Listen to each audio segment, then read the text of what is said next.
un message du service après-vente, c'est-à-dire ce qu'on appelle pour se plaindre. Puisque je vais vous parler des 5 obstacles qui sont ces visiteurs déplaisants et inévitables pour quiconque médite.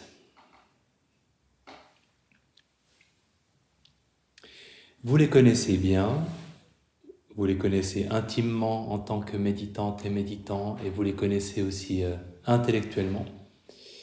Mais c'est un thème dont je ne me lasse pas, parce qu'on est sans cesse confronté à ces 5 obstacles. Et au fur et à mesure que la carrière méditative progresse, ils prennent des formes plus fourbes et plus subtiles qu'au début, mais ils sont toujours là. Bonne nouvelle, on sait quoi faire. Techniquement, on sait exactement quoi faire. Et les apprivoiser nous fait du bien au-delà de la seule méditation, au-delà de la retraite, puisque finalement ce qu'on apprend dans notre relation à ces obstacles-là en méditant, on l'applique aussi et on en bénéficie dans la vie quotidienne. On ne veut pas s'en débarrasser, c'est pas possible. On ne veut pas non plus les contrôler, ni diminuer leur fréquence, ni diminuer leur intensité. On veut seulement cultiver une relation adéquate avec eux. Et donc, concrètement, les 5 obstacles ne peuvent pas nous nuire, ils ne peuvent pas nous faire le moindre mal, au sens profond du terme, si, petit 1, nous remarquons leur présence, toujours cette histoire de remarquer qu'il y a quelque chose qui est présent et qu'on peut l'observer. Petit 2, on les observe en prenant conscience de leur impermanence, en révélant leur impermanence. Et petit 3, on les observe en prenant conscience de leur nature désidentifiée, du fait qu'ils ne sont pas qui nous sommes. Et quand on fait ça, on est largement à l'abri du tort qui peuvent nous causer, qui peuvent causer à notre bien-être psychologique. Ils restent déplaisants, parce que la plupart d'entre eux sont objectivement déplaisants, mais ils deviennent déplaisants comme un voisin un peu désagréable, mais qui est notre voisin depuis 28 ans, et qu'on finit par connaître par cœur. Et quand on voit qu'il est derrière la porte, on dit « Oui, entre, c'est toi, il y a du café froid, des croissants secs, tu peux t'asseoir par terre, c'est un peu froid et dur, je vais mettre un peu de hard rock à plein tube, j'espère que tu aimes ça, et tu restes aussi longtemps que tu veux. » Alors c'est un peu l'idée. Parce que généralement, ils ne restent pas. Ce qui est étonnant. Alors que fait-on pour révéler leur nature impermanente et désidentifiée ? On les observe. Comment ? Avec curiosité, avec bienveillance, même s'ils sont désagréables. Et avec curiosité et bienveillance, on remarque et on reconnaît leur présence. On leur donne un petit nom. Ou même sans leur donner un petit nom, on a cet acte de reconnaissance. Ah, c'est, par exemple, du rejet ou c'est de l'agitation. Et quand on les a nommés et ou en tout cas identifiés,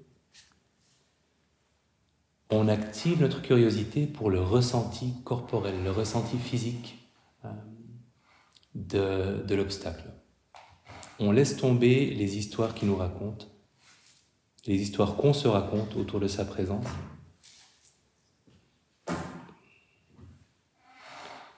Et petit 3, quand on a pris comme objet de méditation le ressenti corporel, on reste avec, on l'observe, on observe comment ce ressenti évolue. Avec le temps, les moments où il est plus intense, moins intense, parfois il va disparaître, changer de nature, changer d'étendue, changer de qualité. Et on peut le lâcher un moment comme objet de méditation, et considérer qu'on en a fait le tour, revenir à notre objet principal ou rester un peu plus longtemps, et revenir plus tard. Pourquoi est-ce qu'on se saisit du ressenti physique, comme je le disais il n'y a pas longtemps?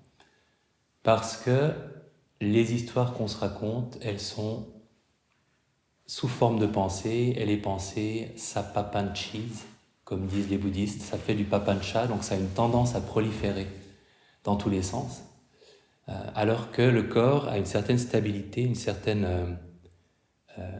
une plus grande stabilité, et qu'il est dans l'instant présent, il ne nous emmène pas dans le futur ou dans le passé, on n'a pas accès à un corps du présent ou à un corps du futur.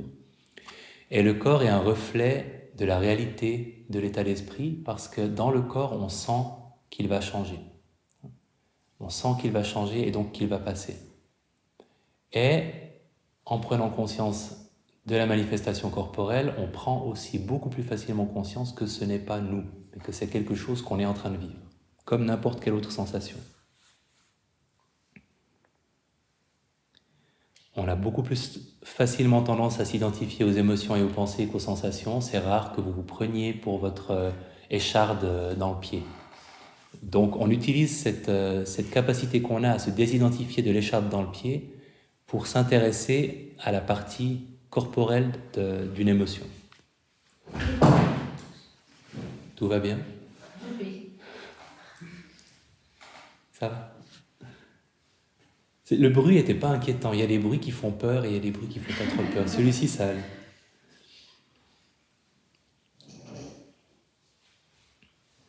C'est pas toujours nécessaire de s'intéresser aux obstacles au-delà de la première étape, au-delà de cette étape où on reconnaît « Ah oui, c'est toi ».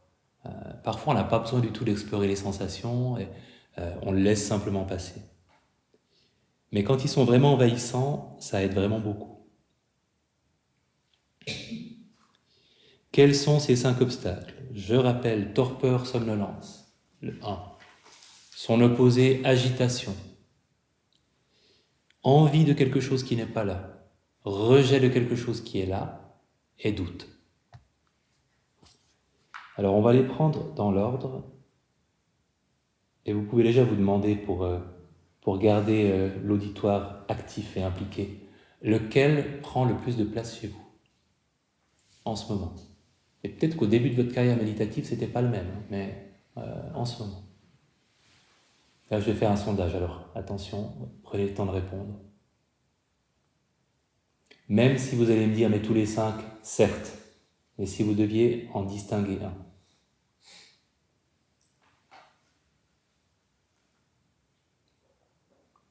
Pas forcément celui qui se manifeste le plus, mais celui qui vous pose le plus de problèmes.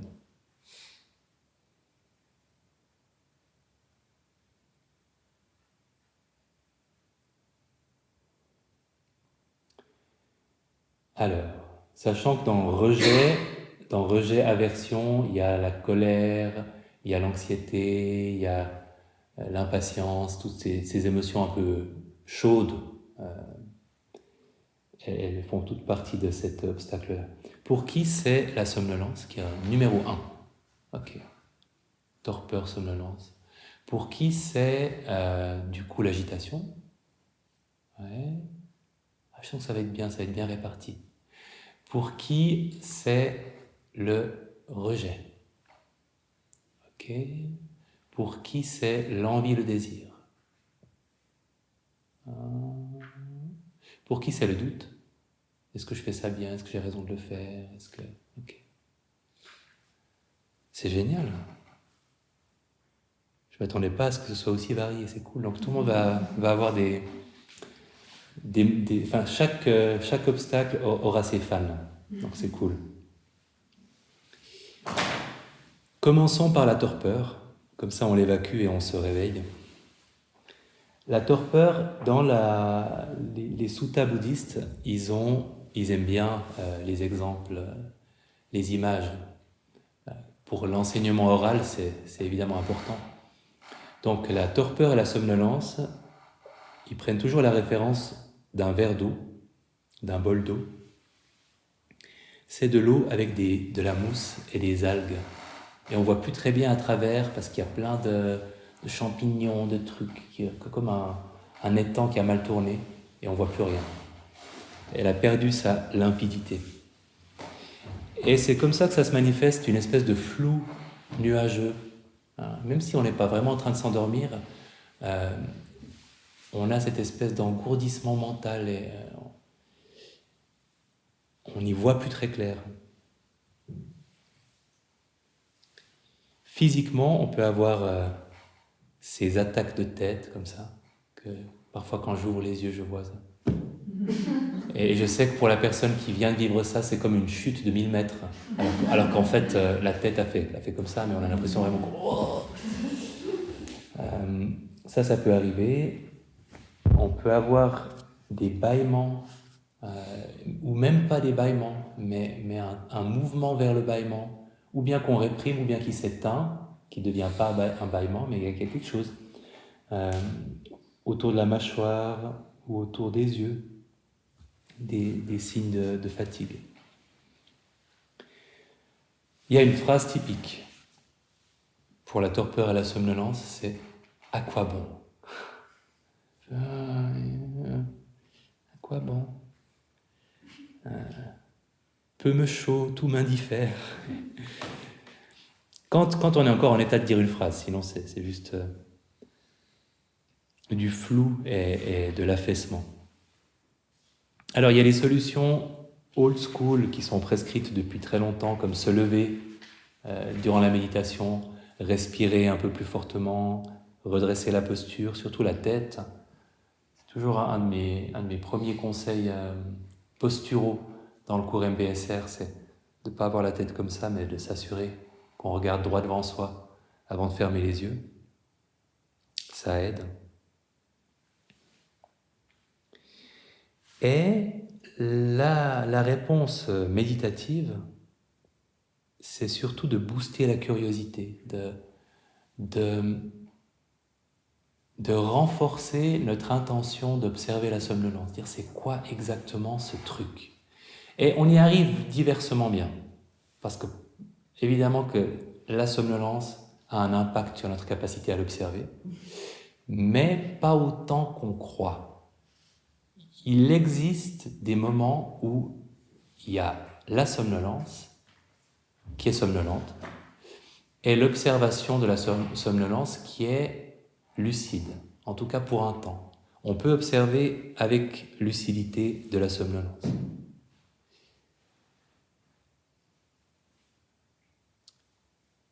Et se demander du coup, je la sens où? Puisqu'on en revient à notre jeu d'instruction de base, physiquement, la somnolence, c'est quoi ce phénomène? Physiquement, et puis on peut aussi se demander comment est-ce qu'elle colore mon esprit, qu'est-ce qui est différent. Si je dois l'isoler dans mon expérience, c'est toujours comme ça qu'on procède en fait avec tous ces obstacles, c'est quoi et avant tout dans le corps. Et ce que je trouve intéressant, c'est qu'en fait c'est agréable à observer. Parce que si on n'est pas en train de lutter ou de s'énerver parce que c'est là, objectivement, c'est assez plaisant la somnolence. Quand on est sur le point de s'endormir et qu'on est d'accord de s'endormir, c'est plutôt agréable. Donc on peut sentir, qu'il y a cette espèce de glissement, de détente aussi, des fourmillements, et je peux l'observer avec une certaine lucidité, et en plus, c'est pas désagréable. Et dans ces moments-là, c'est une expérience assez chouette. Oui, non, c'est pas possible tout le temps, mais ça l'est parfois.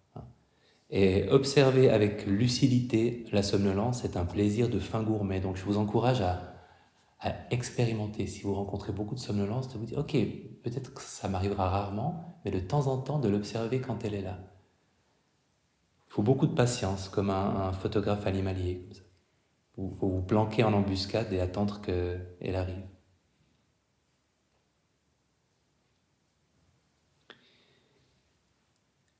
Alors d'autres trucs, évidemment, la désidentification est un point, c'est ce qu'on fait quand on observe avec lucidité la somnolence, et observer physiquement ce qui se passe, mais aussi l'impermanence, parce qu'en fait on a des vagues qui passent. Donc il y a des lames de fond de somnolence qui nous poussent presque à nous endormir sur notre coussin, et puis après elles passent. Et là aussi, remarquer qu'elles passent, et qu'après on a un répit, on retrouve un peu de lucidité, et qu'après on le repère, mais il y a eu une vague et la vague a passé. Remarquer qu'il y a des vagues, ça permet aussi de moins subir cette somnolence. Et pour la somnolence, alors c'est un peu vrai pour tous les obstacles, mais encore plus pour la somnolence, l'attitude western est utile. Ça n'a rien à voir avec l'équitation, la monte western, voilà, non. L'attitude western, qu'est-ce que c'est ? C'est un concept complexe, défini par un grand enseignant bouddhiste, Joseph Goldstein, qui consiste à voir apparaître une pensée, une émotion ou un état et faire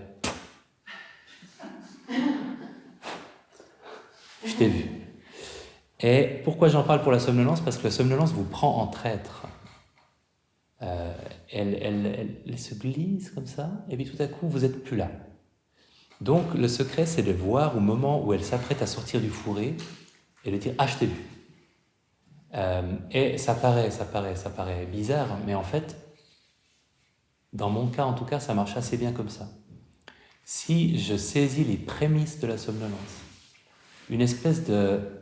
Et en plus, c'est vraiment fourbe, parce que c'est pas désagréable du tout. Donc c'est une espèce de... Elle se passe plutôt bien, cette méditation. Je peux me mettre en pilote, je peux lâcher le volant, et ça continuera à rouler. C'est comme le bain chaud et il n'y a encore qu'un petit fond d'eau agréablement tiède, et puis l'eau commence à monter, vous avez encore un peu froid, mais vous savez que vous aurez plus froid, et vous avez envie de vous laisser glisser dans le bain chaud. Ben c'est pareil, la somnolence fait ça, donc évidemment c'est horrible. Mais plus on la saisit tôt, ben plus c'est facile de dire c'est gentil mais non. Le bain chaud c'est pour plus tard, l'autopilote c'est pour plus tard, là, je suis en train de faire un truc. Et ça marche. De nouveau, pas tout le temps, mais il arrive que ça marche et c'est hyper satisfaisant quand ça arrive. Et ça implique d'avoir cette curiosité, de vous demander comment ça commence, comment ça monte, quel est le petit signe annonciateur. Et il y en a toujours un. Pour moi, pour vous donner un truc, ce sera sûrement pas la même chose, c'était souvent quelque chose qui se... Et ça m'a beaucoup aidé de le réaliser. Quelque chose qui changeait au niveau de mon regard. J'ai les yeux fermés, je ne peux pas dire ce qui se passe, mais c'est comme si, quand tout à coup vous êtes dans vos pensées et que vous regardez dans le vague, avant vous regardiez quelque chose fixement en face de vous, et tout à coup il y a dilatation des pupilles et vous regardez dans le vague. Il se passait quelque chose comme ça au niveau des yeux, au moment où je glissais vers la somnolence, avant qu'il se passe plein d'autres choses et que je perde complètement ma lucidité. Donc c'est possible qu'il vous arrive un truc similaire, peut-être pas au niveau du regard, mais posez-vous la question. L'agitation, évidemment l'agitation, c'est un verre d'eau dans lequel il y a une tempête, donc beaucoup de vagues, et comme il y a beaucoup de vagues, on ne voit pas clair non plus, l'eau est trouble. L'agitation, on se sent un peu comme un morceau de paille dans une tempête. Confusion, perte de stabilité, il y a des forces centripètes qui nous dispersent. Physiquement, envie de bouger parfois, ou sinon une activation musculaire, quelque chose. mentalement, collision de pensée, accélération, instabilité, une attention qui passe d'une chose à une autre très vite. La phrase type, c'est « je n'en peux plus ». Quand on est vraiment pris dans un tourbillon d'agitation, dans une tempête d'agitation, je n'en peux plus, il faut que ça s'arrête, ça me dépasse. Et c'est là le grand piège, parce qu'en fait, on peut encore. Et c'est le mensonge de cet état de nous faire croire qu'on ne peut plus. Et que du coup, il faudrait, je ne sais pas, arrêter de méditer. Si on est chez soi, c'est là qu'on peut être tenté de s'arrêter de méditer, parce qu'on se dit, voilà, c'est trop, ça part dans tous les sens, ça ne sert à rien que je continue. Parce que les tempêtes passent. Et c'est la tentative d'arnaque de cet état de nous faire croire que ça ne va pas passer. Là aussi, on nomme agitation. On sent, et il se passe plein de choses physiquement. Donc, il y a du matériel à observer. Et c'est plus simple que pour la somnolence.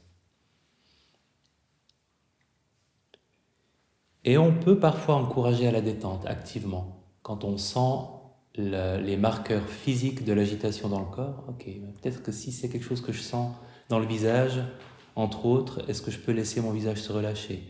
Est-ce que je peux laisser mes épaules à l'expiration se détendre? Il y a souvent un petit travail vraiment purement musculaire qu'on peut faire. La respiration aussi. Prendre des respirations un peu plus profondes, un peu plus tranquilles.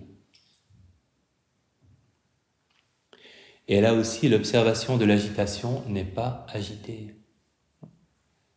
Il existe une faculté d'observation qui ne sera pas touchée par l'agitation. On peut observer avec calme de l'agitation. Dès qu'on se saisit du corps, ça commence. L'image, évidemment, parfaite, c'est d'être dans l'œil du cyclone. On observe à partir de l'œil du cyclone, le cyclone. Ça bouge dans tous les sens, mais nous, on est dans cette posture d'observation au calme.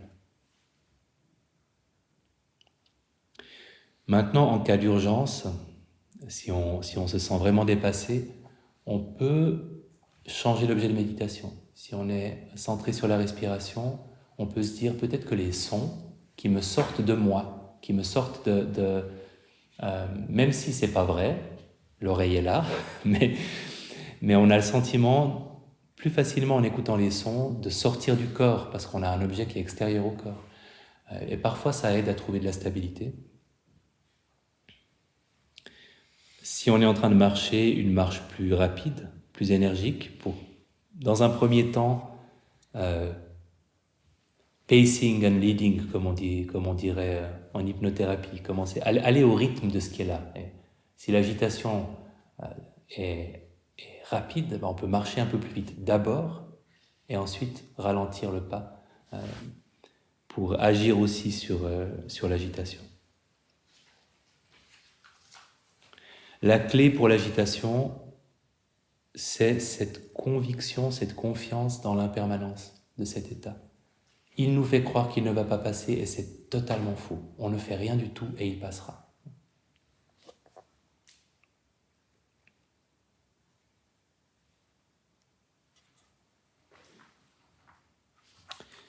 Désir.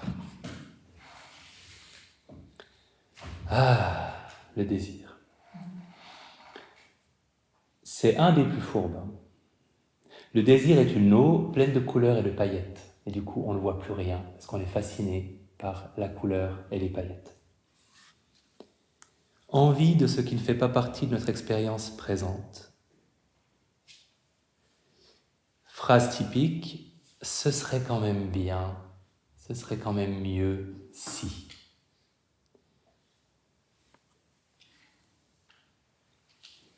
Et ça semble attrayant, en fait. C'est pour ça que c'est fourbe. Et un des enjeux, c'est de réaliser que ça ne l'est pas vraiment, en fait.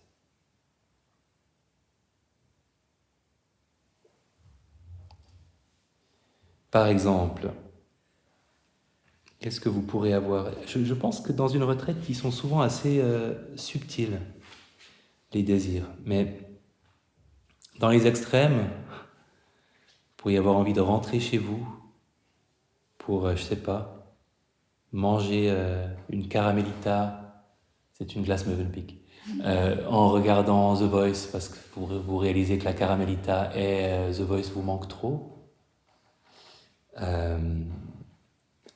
Envie de consulter WhatsApp. Je sais pas, je suis pas sûr que ça vous arrive beaucoup.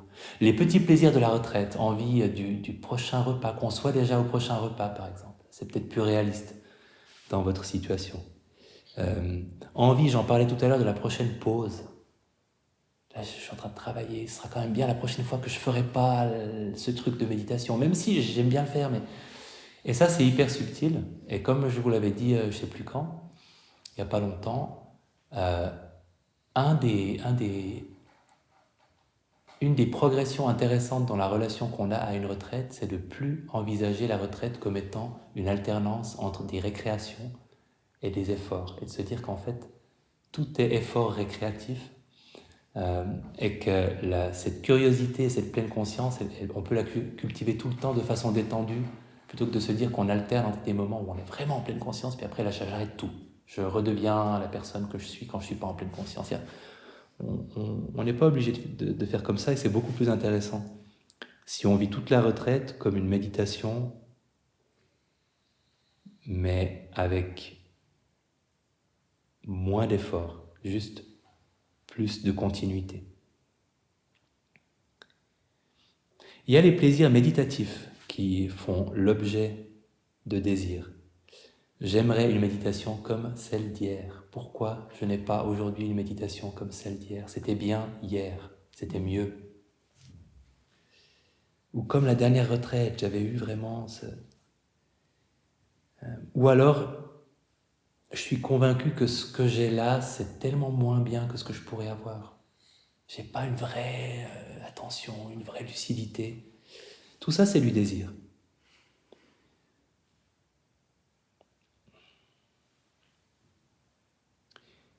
Et comme avoir un désir ne permet pas de satisfaire le désir, au final, c'est une expérience frustrante.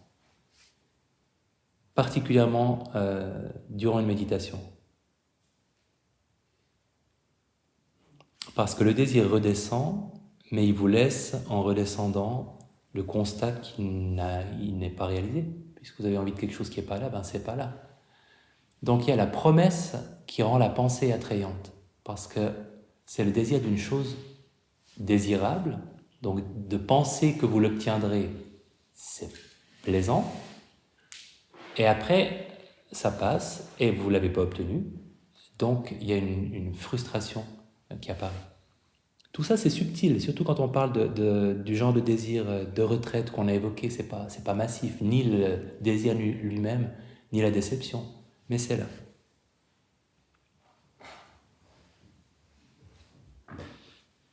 Donc, un des pièges de cet état, c'est qu'il nous force un tout petit peu à de l'anticipation, en tout cas à se familiariser avec le fait que oui, c'est agréable d'y penser maintenant, mais en fait, après, ce sera plutôt désagréable.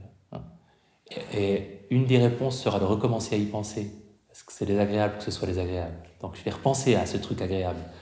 Parce que pendant un instant, je serai de nouveau porté par ce désir, j'aurai un petit shoot dopaminergique, mais il va redescendre aussi.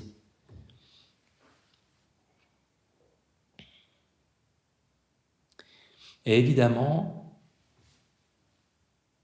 encore plus fourbement, quand on désire quelque chose qui n'est pas là, on se coupe de la possibilité de se satisfaire de ce qui est là. En creux, derrière le désir d'autre chose, il y a l'insatisfaction avec ce qui est présent, maintenant. Donc le désir, c'est l'anti-contentement, c'est l'opposé du contentement.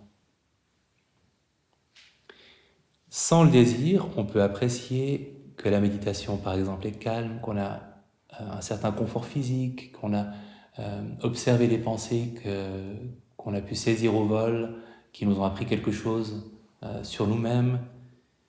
Il y a plein de subtils petits plaisirs méditatifs et quand le désir est là, on ne les perçoit plus. L'acceptation aussi, des plaisirs simples, méditatifs, comme de réaliser qu'il y a une pensée désagréable qui est montée, qu'elle est passée, qu'on n'a rien fait, qu'on l'a laissé passer et que c'était bien de la laisser passer. Mais si vous êtes en train de désirer une méditation encore plus riche et encore plus intense, vous allez passer à côté de ce plaisir-là. Quand le désir est très intense, ce qui est plus rarement le cas en méditation, il devient physiquement déplaisant. Et ça, c'est intéressant pour les désirs qu'on vit chez soi. C'est un exercice que je fais souvent, que j'ai fait souvent faire aux personnes qui suivaient le cours de manger en pleine conscience, d'observer un désir à problème. Donc voilà, un désir de caramelita, mais le bac entier à 2 heures du matin. Et le constat, quand on se replonge dans la situation où il y a eu un désir à problème, c'est qu'en fait, c'est désagréable de ressentir ce désir. C'est physiquement désagréable. Et c'est hyper évident. Dès qu'on se replonge dans la situation de façon méditative, on réalise qu'en fait, cette urgence, ce il faut que tu cèdes ou que tu résistes à cette envie, tout ce qui va avec ce désir, c'est pas du tout agréable. Et le constat que font certaines personnes, c'est que si elles finissent par manger la moitié du bac de caramelita, c'est en partie pour que ça s'arrête. Parce qu'en fait, le désir à problème est une source de tension physique et psychologique, et que lui céder, eh ben, au moins ça va s'arrêter. Il y aura peut-être la honte après coup, mais la place que ça prenait psychologiquement et physiquement, ce sera résolu. Ça, c'est, encore une fois, ça concerne plus les désirs liés à nos petites et à nos grandes addictions. Et peut-être que c'est quand même rare en retraite, mais ça peut arriver.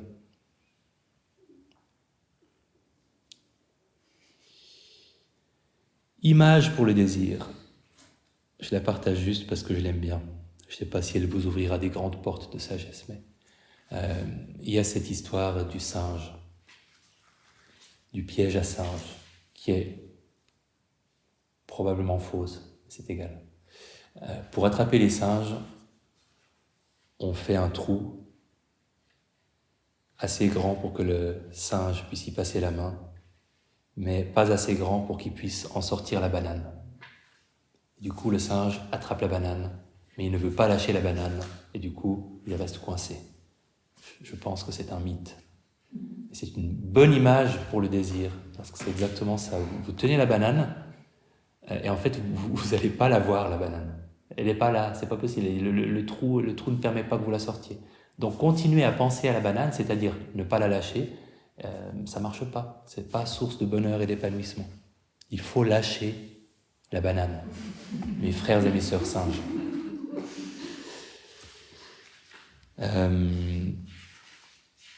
Donc on nomme, comme d'hab, désir. On se demande comment ça se manifeste physiquement et c'est subtil, souvent. Donc c'est pas aussi simple que pour l'agitation, par exemple. Et on le laisse passer. Alors, la grâce du désir, c'est qu'en tant que sensation, en tant que ressenti, ça passe vite. Ça passe très vite. En fait, ça revient vite parfois, mais ça passe vite. Donc on n'a pas besoin de l'observer trop longtemps pour qu'il passe.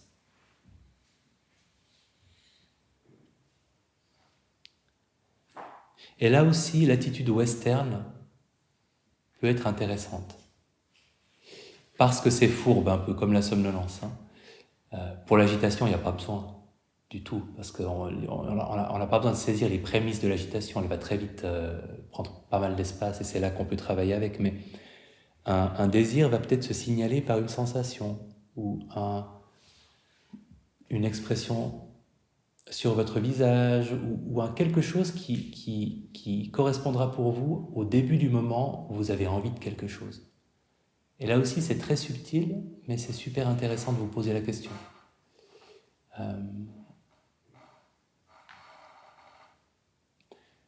J'avais chopé une sensation qui correspondait à au début de ces pensées-là, et récemment, et après ça change, c'est pas à chaque retraite la même, mais là c'était vraiment une sensation qui annonçait une fraction de seconde après le début d'une pensée d'envie de. Et c'était génial, parce qu'une fois que je l'ai repéré, c'était beaucoup plus simple de dire « je t'ai vu » et je passe à autre chose. Parce qu'au moment où on l'identifie, ça freine l'élan de l'état, quand on l'a remarqué et nommé. Il existe un cas particulier dans le rapport à la méditation avec le désir.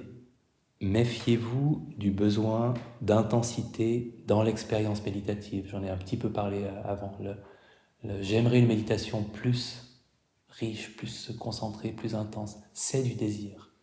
Mais c'est un désir un peu anobli parce qu'on se dit finalement c'est juste un désir de bien méditer, un désir d'une bonne méditation. Ouais, c'est du désir. Donc il a l'impact habituel du désir dans la méditation, c'est-à-dire de perturber la stabilité de notre attention et de nous faire quitter notre objet de méditation et perdre notre pleine conscience. Un rappel, parce qu'il y a toujours une réticence à envisager ce joli mot comme étant problématique. Le désir n'est pas toujours problématique, mais comme les autres de ces obstacles, la somnolence est légitime quand on a envie de dormir. L'agitation est parfois un signal nécessaire dans la vie quotidienne parce qu'il faut aller plus vite, parce qu'il faut penser plus vite, parce qu'il faut agir plus vite. Le rejet, par exemple, la colère est indispensable pour survivre, l'anxiété aussi, enfin, voilà. Je ne vais pas vous refaire le topo de la nécessité des émotions pour notre survie en tant qu'être vivant, mais rien de tout ce que je dis sur ces états implique qu'ils ne soient pas complètement indispensables et légitimes. Simplement, dans la méditation, notre travail, c'est de les reconnaître, d'en voir l'impermanence pour que notre relation à eux nous permette de souffrir le moins possible de leur présence, puisque c'est les états qui nous font souffrir dans la vie quotidienne et qui, dans la méditation, compliquent notre travail de stabilisation de l'attention et de pleine conscience. Mais on ne veut pas s'en débarrasser et ce ne sont pas nos ennemis. L'aversion. Évidemment que dans les images de l'eau, l'aversion, c'est de l'eau bouillante. Rejet de quelque chose qui fait partie de notre expérience. Et il y a une grande famille d'états émotionnels derrière l'aversion, le rejet. Colère, peur, tristesse, jugement, y compris autodénigrement, culpabilité, anxiété, impatience, ressentiment, désespoir, etc. Toujours impliqué aussi dans le rapport à une douleur problématique, dans la méditation. Et la phrase typique, vraiment au sens général, qui convient à peu près pour toutes ces émotions, c'est « pas ça ». Non, pas ça, je ne veux pas ça. Et ça peut être parce que ça vous fait peur, parce que vous en avez honte, parce que ça vous rend triste, mais c'est toujours une réaction de rejet. Ou plus subtil, le problème c'est que. Si vous avez des petites aversions, le problème c'est que j'ai quand même un petit peu mal au dos. C'est pas non, pas ça, c'est ouais, le problème c'est que. Et j'aime bien l'histoire de ce pauvre chacal dont vous vous rappelez, ceux qui avaient la carte de fidélité de la maison, ce chacal qui a mal quand il s'assied sur le caillou où il aime pourtant s'asseoir. Il dit « Ah, ce caillou est tellement dur !» Alors, je vais essayer l'herbe.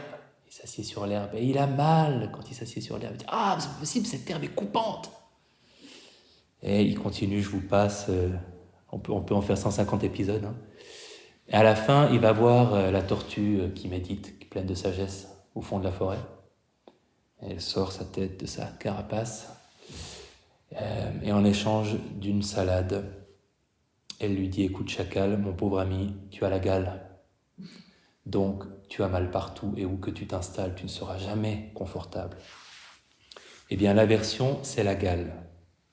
Et pas seulement dans la méditation. Je ne sais pas si ça vous arrive de temps en temps de voir quelqu'un qui peut être vous-même, hein, et il y a tout qui ne va pas. Hein. Et généralement, mon conseil quand je vois quelqu'un, un de mes proches dans cet état-là, c'est de dire « Est-ce que tu as mangé ? Est-ce que tu as faim ?» Parce que parfois, la faim peut créer cet état aversif généralisé. Un peu tout, il n'y a rien qui va.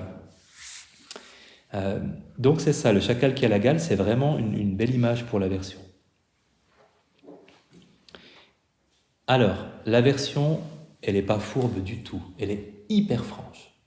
Et c'est en même temps ce qui est problématique et en même temps ce qui nous facilite le travail méditatif. Elle apparaît de façon nette, et c'est pas parce qu'on ne remarque pas sa présence qu'elle nous pose problème, c'est parce qu'on y réagit fortement et qu'on entre dans ces cycles des deuxième, troisième, quatrième flèches et ruminations. Donc l'aspect physique est très important parce qu'on a une sensation qui est facile à observer. Vraiment, vraiment, vraiment facile à observer. Si vous êtes pris dans une vague d'aversion, de colère, d'anxiété, il vous faut 1 seconde pour sentir à quel endroit ça se manifeste. Donc nommer, colère. Et alors physiquement, c'est quoi ? Et se saisir avec votre attention du ressenti physique, respirer avec, sentir que ça va évoluer, que ça va changer, donc que ça va passer. Les sensations sont souvent plus intenses, plus objectivement désagréables que pour les autres des 5 obstacles.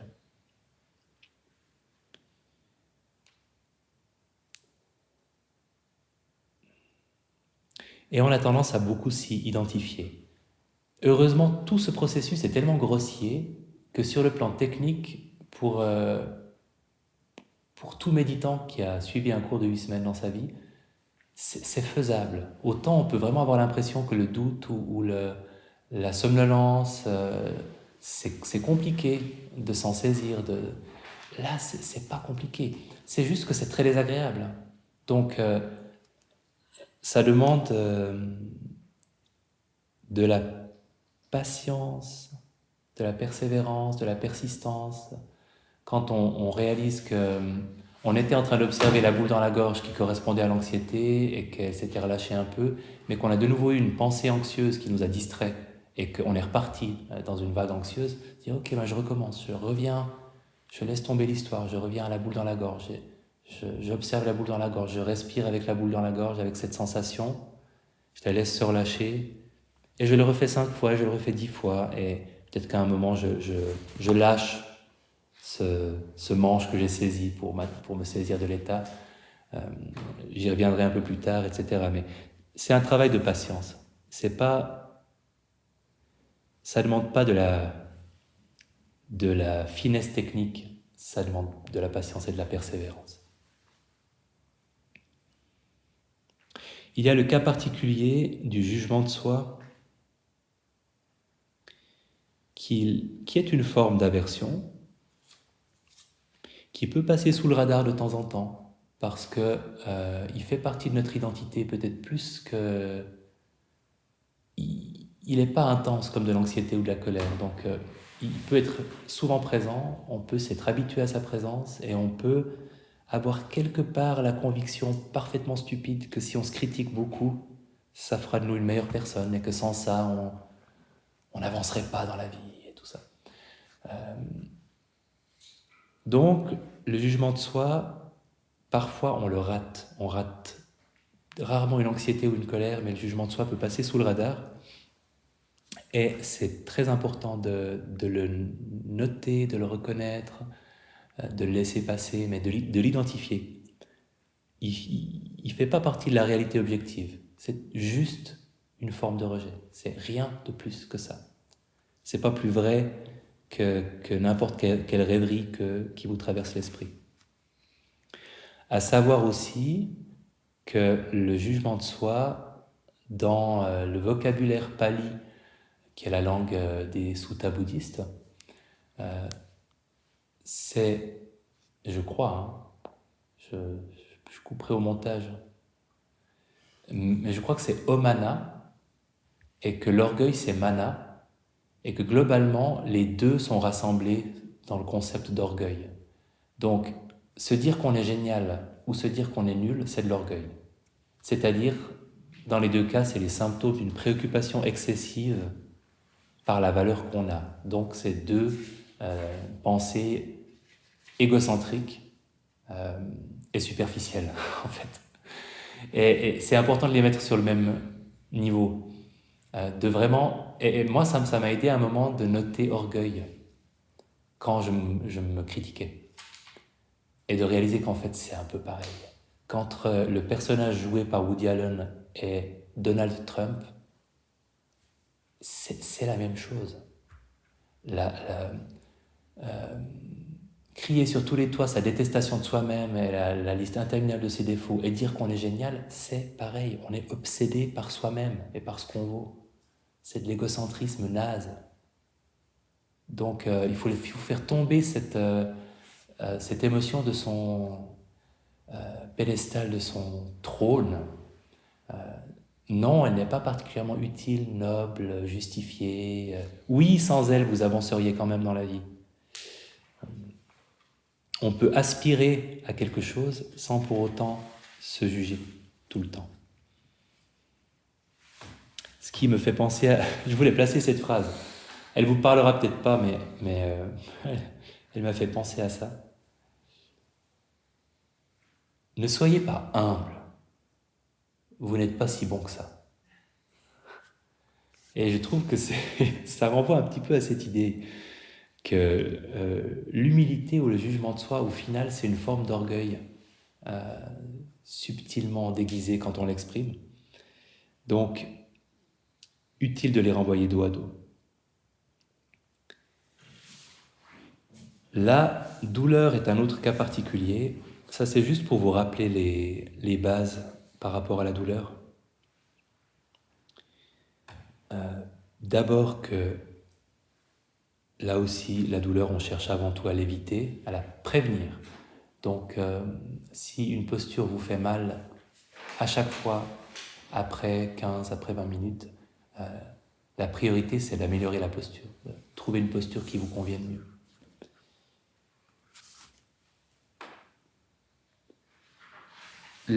Chercher à corriger une douleur pendant l'assise, généralement, ne marche pas bien. Et par contre, les étirements ou les périodes de repos entre deux assises, ça peut aider beaucoup. Le Perskindol en tube jaune, c'est pas mal aussi. Si vous avez jamais essayé, c'est pas mal. Sensation de fraîcheur. Et la douleur est un oignon. Et on déconstruit l'oignon quand on a mal en méditation.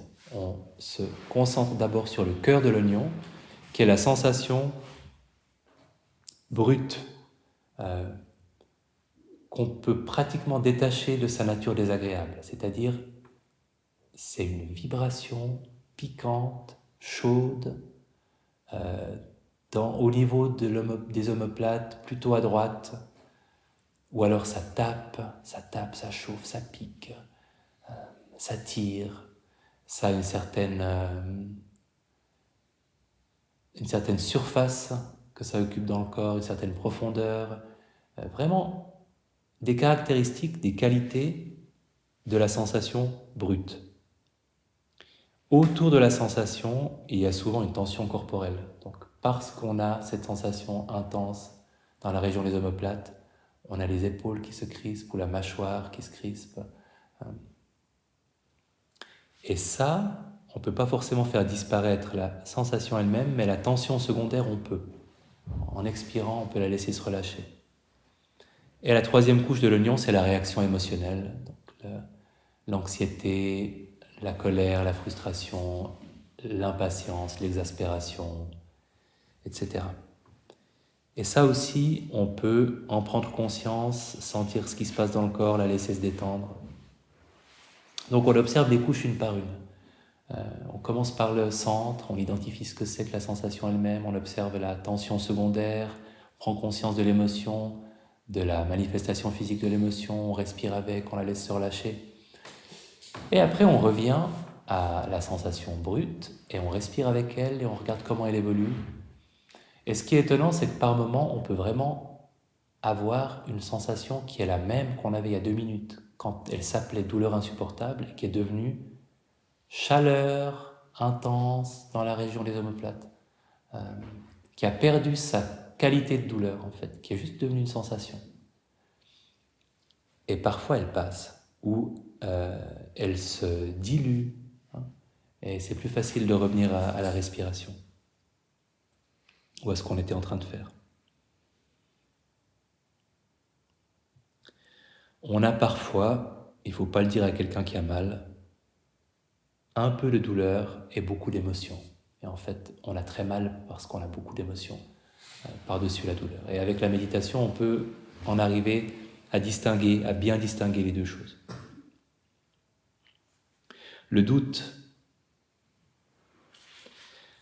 c'est « je n'y arrive pas »,« ça ne va pas ». On ne respire pas comme il faut, on n'a pas la posture qu'il faut, on ne médite pas comme il faut, on n'a rien à faire là. Le doute est très fourbe. Le doute se présente comme étant tout à fait légitime à chaque fois. Il est vraiment... pour moi, il y a autant le rejet, l'aversion, c'est une espèce de brute épaisse qui vous prend, puis qui vous secoue, puis qui vous tape contre les murs. Autant le doute, la somnolence, le désir, c'est plutôt un serpent d'Éden qui dit « salut », ça médite bien, qui ça s'insère dans votre état d'esprit et qui vous persuade qu'il est très important, qu'il est très légitime, et il faut vraiment que tu te demandes si tu respires bien. Parce que méditer, c'est avant tout respirer, et c'est possible. En fait, je suis même assez convaincu que depuis le début de ta vie méditative, tu respires super mal. Et tant que tu n'auras pas trouvé ce qui cloche, ça ira pas. Ça sert à rien de continuer à essayer de te concentrer sur une respiration qui n'est pas la bonne, tu vois. Et je te dis ça en tant qu'ami. Donc ce sera toujours un peu comme ça, où fondamentalement la méditation, c'est pas pour toi. Tu le vois bien, cette retraite, tu patauges, t'es pas assez concentré. L'aquagym, ça t'avais toujours bien convenu, l'aquagym. Reviens à l'aquagym. Fais ça à fond. J'ai rien contre l'aquagym. C'est le premier exemple qui me soit venu. Donc il faut pas le prendre au sérieux, il faut le regarder dans le blanc des yeux et dire « je t'ai vu, doute ». Et dans l'histoire bouddhiste, c'est exactement comme ça que les obstacles ont été présentés. Le Bouddha, juste après son éveil, a encore été visité par beaucoup d'obstacles, notamment l'ennui, le désir, etc. Et dans la mythologie bouddhiste, ce qui représente la tentation, surtout pour tout ce qui est désir, c'est Mara. C'est le nom de ma fille, ça a fait beaucoup rire un prof de méditation qui n'arrêtait pas de me demander comment évoluait ma relation avec Mara. Et c'est pas pour ça qu'on lui a choisi ce nom. Et en fait, après son éveil, Mara a envoyé ses filles, et il y avait certainement le désir, il y avait l'ennui, elles étaient 3. Et elle revenait à chaque fois bredouille en disant « mais ça marche pas ». Et pourquoi ? Il nous voit. Et c'est ça exactement, avec envie, somnolence, doute. Si on arrive à les voir, c'est bon. Parce qu'ils n'ont pas beaucoup d'intensité, contrairement à l'agitation et au rejet. Donc c'est surtout de pouvoir les repérer avant qu'ils se soient vraiment installés. Ou même après, mais c'est les repérer qui comptent. Pour revenir à l'ennui, on peut aussi éprouver de l'ennui en lien avec un désir de plus de quelque chose dans la méditation, ou en lien avec un rejet. Pour revenir au doute, je veux dire, on peut avoir un doute en lien avec une insatisfaction, une envie de plus, ou un rejet du pas assez, qui nous fait douter sur ce qu'on fait, sur comment on le fait.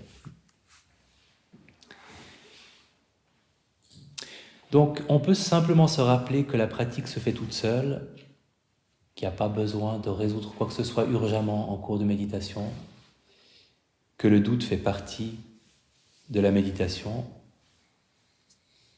que ce n'est pas vous qui prenez la responsabilité de la réussite de la méditation, la pratique le fait pour vous. Il y a juste besoin de persister, de continuer, et le travail se fait. Il faut du temps, un peu de bonne volonté, beaucoup de temps, un peu de bonne volonté. Et nommer le doute comme il est, très discret, c'est souvent suffisant. De dire, ah oui, c'est du doute. Et c'est juste ça. Et je reviens à ce que j'étais en train de faire. L'ennui. Alors l'ennui peut être plutôt teinté par l'envie de plus excitant ou le rejet de quelque chose de pas assez intense. Donc il y a un ennui aversif ou un ennui plutôt désireux, mais c'est toujours de l'ennui.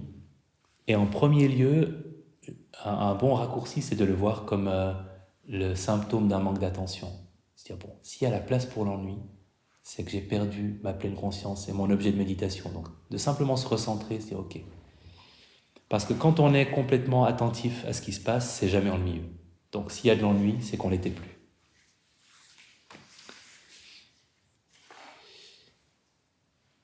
On peut booster un peu la curiosité, on peut se dire, bon, il me signale quelque chose de légitime, cet ennui. Peut-être que je peux mettre un peu plus de curiosité, un peu plus d'intensité dans ce que je fais. Apprécier ce que la respiration a d'agréable, si on médite sur la respiration. Aller chercher un peu plus dans le détail ce qui se passe. Ça peut être un appel à ce que les choses, finalement, on s'ennuie parce que ça va bien, mais ça ronronne un peu. Alors, augmenter le niveau de challenge, aller un peu plus au cœur de nos perceptions. Qu'est-ce que c'est vraiment que la respiration? Est-ce que je peux sentir encore plus finement le passage du temps au fil de l'inspiration et de l'expiration? Est-ce que je peux prendre conscience d'un son avec plus de précision dans ce que c'est vraiment qu'un son, d'augmenter la curiosité?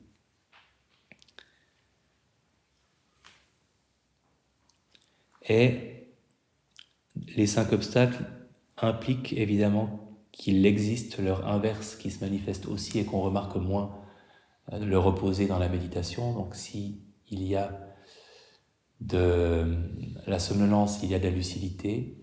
S'il y a de l'agitation, il y a du calme. S'il y a du désir, il y a du contentement. S'il y a du rejet, il y a de l'acceptation. S'il y a du doute, il y a de la confiance. Mais on oublie parfois de s'en rendre compte. Et il y a une autre vieille liste, je vais terminer rapidement par ça. Dans les suttas bouddhistes, on a beaucoup plus emprunté la liste des obstacles dans la MBSR que la liste des facultés qui soutiennent la pratique méditative, mais cette liste existe. Et il y en a 5 aussi. Et c'est une invitation à prendre conscience quand ces facultés-là se manifestent. Confiance. Confiance dans notre capacité à faire ce qu'on fait, en fait. Ou confiance dans ce qu'on est en train de faire, dans la méthode elle-même, dans la pratique méditative elle-même.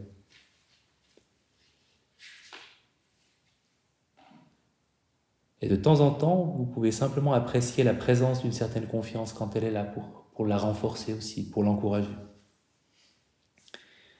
Deuxième, c'est l'effort, mais l'effort au sens d'un effort équilibré, pas trop peu, pas de tension et pas de paresse. Entre les deux, il y a une détermination détendue. C'est ça, le juste effort. On est déterminé à rester présent, à rester là, mais sans tension. Comme une corde de guitare bien accordée. Il y a la pleine conscience, simplement. L'attention, la pleine conscience en tant que facteur mental, donc de réaliser, tiens, là je suis en pleine conscience, et d'apprécier ce que c'est que cet état-là. Il y a la concentration, donc la stabilité. Pour la pleine conscience, ça peut correspondre comme attitude à de la curiosité, de l'encourager dans la pratique méditative. La concentration, c'est plutôt cette idée de stabilité dans le temps, sur un objet précis. Et là, il faut avoir un objet pour remarquer la présence, mais quand vous sentez qu'il y a quelque chose qui se calme, quand l'attention à la respiration se fait un peu d'elle-même, vous pouvez apprécier la présence de cette concentration-là, de cette stabilité. Et le dernier, c'est la sagesse, mais qui recouvre simplement la compréhension de ce qu'on est en train de faire, et en particulier l'impermanence et la désidentification. De les avoir à l'esprit pendant qu'on médite, de se rappeler que c'est ça qu'on révèle, qu'on cherche à faire apparaître quand on observe quelque chose. Donc au final, il y en a 3 qui sont assez évidents. Sagesse, concentration, pleine conscience. Et puis, il y en a 2 avec lesquels vous pouvez peut-être jouer un peu plus. La confiance et l'effort, de juste prendre conscience de l'importance dans vos méditations de ces 2 qualités-là.